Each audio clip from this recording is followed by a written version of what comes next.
Me presento nuevamente, mi nombre es Leonardo Medrano y le doy la bienvenida a esta primera clase teórica vinculada a los fundamentos de la medición en psicología.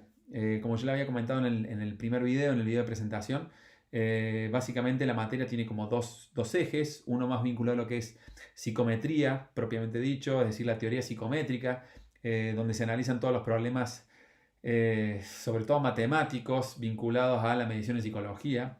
Esta parte yo sé que para muchos de ustedes es totalmente desagradable, pero bueno, ojalá que no, ojalá que sea que les genere interés y les genere curiosidad.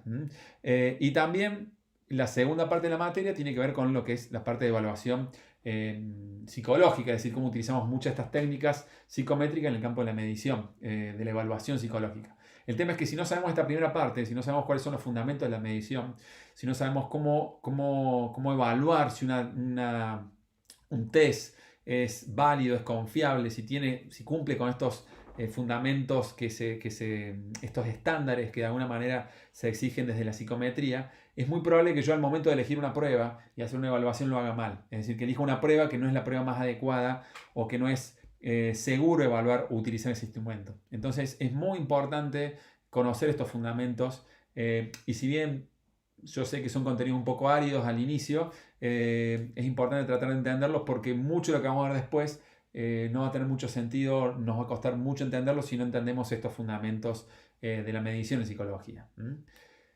Básicamente, la psicometría surge planteándose esta pregunta de si es posible medir en psicología. ¿Por qué? Porque en otras disciplinas, como la química, la biología, la física, donde las variables en las cuales uno está trabajando son directamente observables, eh, no tienen estos problemas de medición, o al menos no tienen tantos problemas como tenemos nosotros en el campo de la psicología. Nosotros en psicología tenemos un desafío muy grande, que es que al trabajar con variables que no son directamente observables, es muy difícil poder eh, no solamente evaluar, sino sobre todo cuantificarlas. ¿Sí?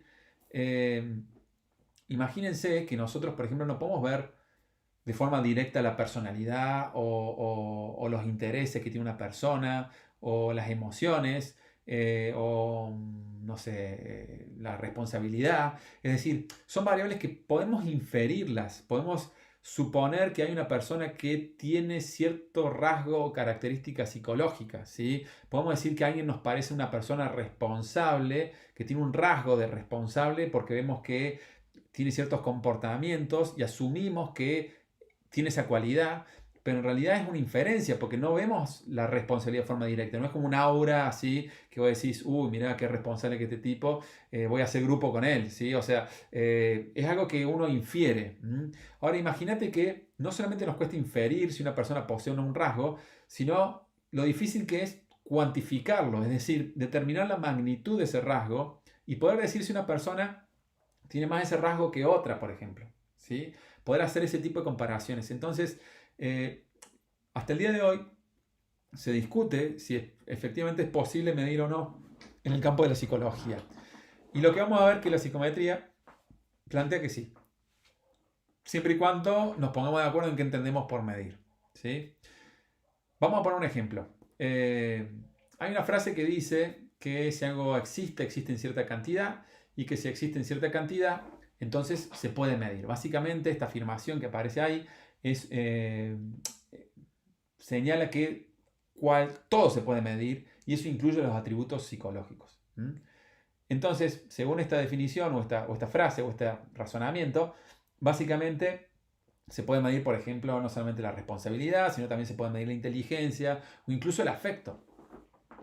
¿Usted qué opina? ¿Se puede medir el afecto?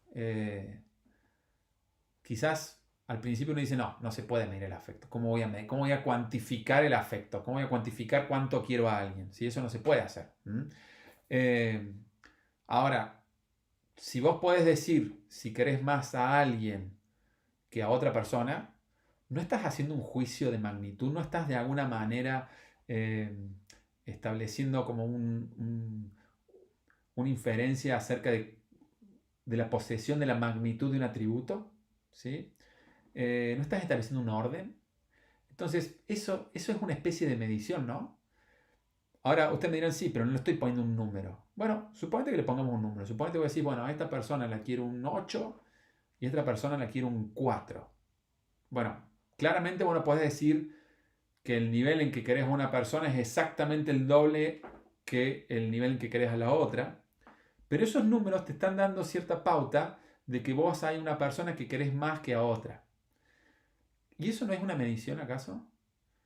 Bueno, va a depender de qué. Y va a depender sobre todo de la definición que tengamos por medir. ¿Sí? Medir, la definición clásica es que medir es asignar números en función de ciertas reglas. Y esto es algo que hacemos todo el tiempo en el campo de la psicología. Si veamos esta situación en particular, supongamos que una persona viene a nuestro consultorio y nos dice, me siento triste y sin energía.